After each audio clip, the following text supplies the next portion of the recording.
الحمدللہ رب العالمین والصلاة والسلام علی سید الانبیاء والمرسلین اما بعد اعوذ باللہ من الشیطان الرجیم بسم اللہ الرحمن الرحیم۔ ناظرین مکرم، والدین کے حقوق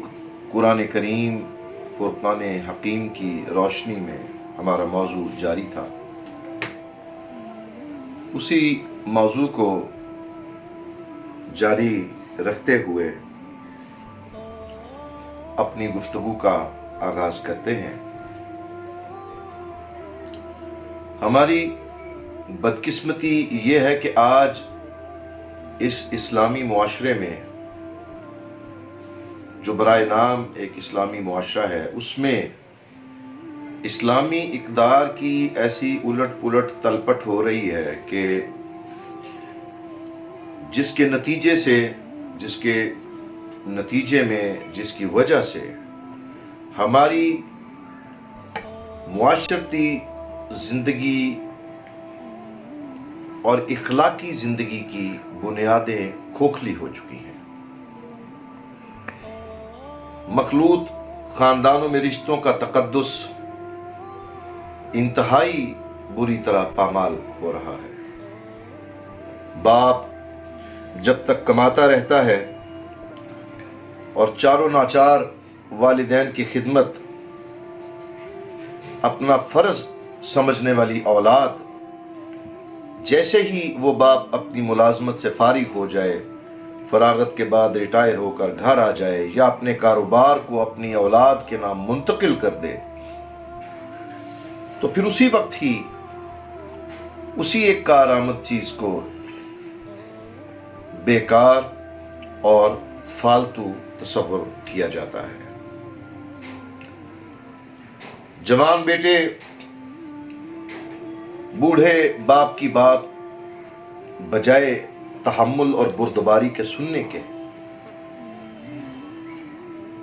اور انتہائی محبت اور خلوص سے جواب دینے کے، ان کو جھڑکنا شروع کر دیتے ہیں، اور اس کا وجود ان کی نظر میں بالکل ایسے ہی کھٹکتا ہے جیسے ایک کانٹا۔ وہ ذرا سی بات کرتا ہے تو سخت اور کرخت لہجے میں کہا جاتا ہے کہ بوڑھا بہت شور کرتا ہے، اس کی جھک جھک، اس کی بک بک سے ہم عاجز آ گئے۔ شور تو وہ پہلے بھی کرتا تھا، لیکن فرق یہ تھا کہ پہلے وہ رقم کما کر گھر والوں کو دیا کرتا تھا اور آمدنی گھر لے کر آتا تھا۔ اس وقت یہ شور کسی کو عاجز نہیں کرتا تھا، لیکن جو ہی وہ کمائی اور آمدن کا ذریعہ نکل کے دوسروں کے ہاتھ میں گیا، تو پھر اس کی وہی شیریں اور میٹھی باتیں ان بچوں کو بک بک اور جھک جھک کی صورت میں کڑوی لگنا شروع ہو جاتی ہیں۔ ان ساری باتوں کا مقصد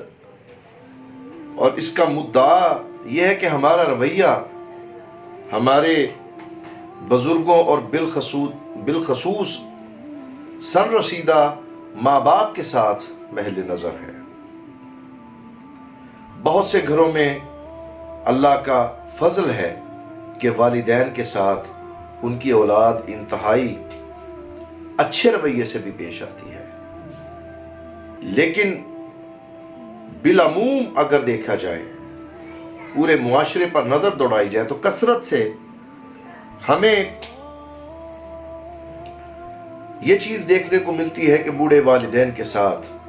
انتہائی حد تک آمیز رویے سے پیش آیا جاتا ہے۔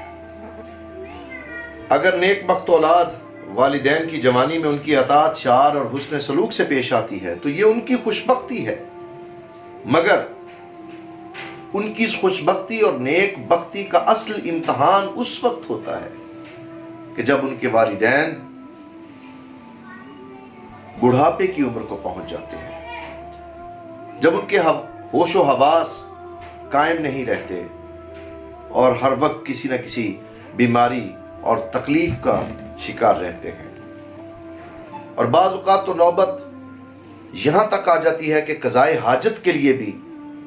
وہ اپنی اولاد کے محتاج ہوتے ہیں۔ ان کی آزمائش و امتحان کا دن تو اس وقت ہوگا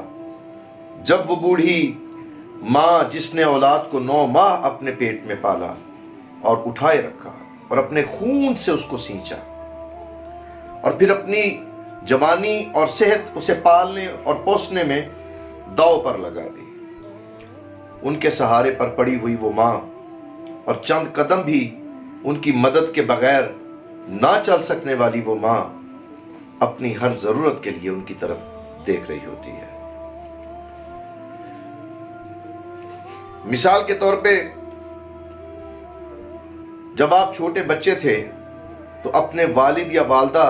سے جب کہیں وہ باہر سے آتے تھے تو اکثر یہ سوال، بلکہ ہر بار یہ سوال کرتے تھے کہ اماں جان، امی جان یا ابو جان یا ابا جان، آپ ہمارے لیے کیا لے کے آئے ہیں؟ اور بالعموم ان سے باہر جاتے وقت ہم فرمائشیں بھی کرتے تھے کہ ہمارے لیے یہ لے کے آئیے گا، کھانے پینے کی چیزیں، کھیلنے کی چیزیں، استعمال کی چیزیں۔ ان کے گھر آتے ہی اولاد ساری کی ساری ماں باپ سے لپٹ جاتی ہے، فرمائشی چیزوں کا تقاضا، اور اگر وہ کسی وجہ سے آپ کی فرمائش نہ پوری کر سکتے تھے تو پھر ضد شروع ہو جاتی تھی، اور کچھ دیر کے لیے بچہ روٹھ بھی جاتا ہے اپنے ماں باپ سے، پھر وہ آپ کو منانے کے لیے کیا کیا جتن نہیں کرتے۔ وہ وقت یاد کیجئے، اور یہ زمانہ جب انہیں گردش روزگار نے آپ کا محتاج کر دیا اور آپ کا دستے نگر کر دیا۔ آپ جب باہر سے تشریف لاتے ہیں تو بوڑھا باپ اور بوڑھی ماں آپ کی طرف سوالیہ نظروں سے تک رہے ہوتے ہیں کہ آپ ان کے لیے کیا لائے ہیں۔ یہ ضروری نہیں کہ سارے کے سارے معاملات ایک جیسے ہی ہوں، بسا اوقات ماں باپ آپ کی مالی امداد کے مستحق نہیں ہوتے، اور بڑھاپے میں بھی اللہ کے فضل و کرم سے ان کے پاس اتنے وسائل ہوتے ہیں کہ وہ ضرورت کی ہر چیز خود حاصل کر سکتے ہیں۔ لیکن یہ بات دھیان میں رہے کہ بڑھاپے میں والدین کو صرف روپے پیسے کی ضرورت نہیں ہوتی، اور ہماری بحثیت اولاد صرف مالی معاونت کرنا ہی واحد ذمہ داری نہیں، بلکہ روزمرہ معاملات میں ان کے آرام کا خیال رکھنا اور ان کی خبر گیری کرتے رہنا، بہت ساری ایسی اور ذمہ داریاں جنہیں پورا کرنا ہمارے فرائض منصبی میں شامل ہے، اور یہ وہ فرائض ہیں کہ جن کی ادائیگی سے ہمیں اس دنیا میں بھی فائدہ ہے ماں باپ کی دعا کی صورت میں، اور ہماری اخروی زندگی آخرت میں بھی فائدہ ہے اپنے والدین کی رضامندی، ان کی خوشنودی اور ان کی دعا کی صورت میں۔ اگر بوڑھے ماں باپ کا سایہ ہمارے سروں پر سلامت ہے تو اسے غنیمت سمجھنا چاہیے اور خدا کا شکر ادا کرنا چاہیے کہ ہمیں اللہ نے ان کی خدمت کا موقع عطا کیا ہے۔ ماں باپ کا وجود کتنی بڑی نعمت ہے، اس کی قدر وہی جانتے ہیں جو اس نعمت سے محروم ہے۔ اولاد ہونے کے ناطے ہم میں سے ہر ایک کا یہ فرض ہے کہ فلا تقل لہما اف ولا تنہرہما، اس حکم الہی کو دل و جان سے بجا لاتے رہیں کہ اف تک نہ کہیں، اور کبھی اپنی زبان سے کوئی ایسا جملہ یا کلمہ نہ نکالیں جو والدین کی دل آزاری کا باعث ہو۔ یاد رہے، بڑھاپے کی حالت میں والدین کی طبیعت بچپنے کی طرف لوٹ جاتی ہے۔ عین ممکن ہے کہ وہ بات بات پر بے جا ضد کرنے لگے، لیکن سعادت مندی کا تقاضا یہ ہے، ان کی عزت اور ان کی خدمت کا تقاضا یہی ہے کہ ان کی ہر بات خندہ پیشانی سے سن کر برداشت کر لی جائے، ان کے بار بار ٹوکنے اور ان کے بار بار ضد کرنے پر دل میں ملال نہ لایا جائے، افسوس نہ کیا جائے، بلکہ ہر حال میں ان کی خدمت کرنا، ان کی خدمت کو بجا لانا اپنا شعار بنا لیا جائے۔ بعض اوقات یوں بھی ہوتا ہے کہ ہم والدین کی خدمت میں کوئی کسر نہیں چھوڑتے، لیکن وہ تخلیے میں اپنے ملاقاتیوں سے بے دھڑک کہہ دیتے ہیں کہ یہاں ہمیں کوئی پوچھنے والا نہیں۔ وہ اس طرح کی سخت سست باتیں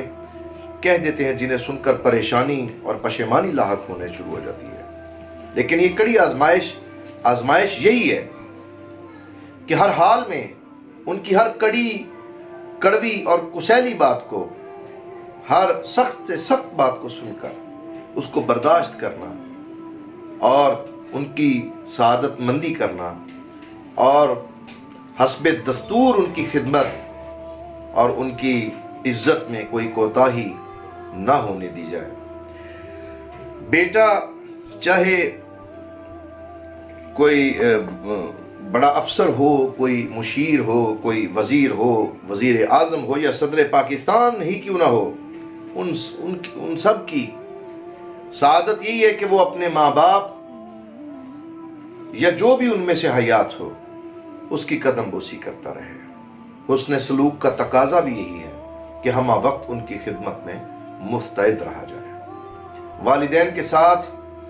ادب اور محبت کا طریقہ اور قرینہ حسن سلوک کے سوا اور کچھ نہیں۔ اسی کے متعلق اللہ پاک نے جیسے فرمایا وَقُلْ رَبِّ ارْحَمْهُمَا كَمَا رَبَّيَانِي صَغِيرًا، کہ اللہ کے حضور عرض کرتے رہو کہ اے میرے رب ان دونوں پر رحم فرما جیسا کہ انہوں نے بچپن میں مجھے رحمت و شفقت سے پالا تھا۔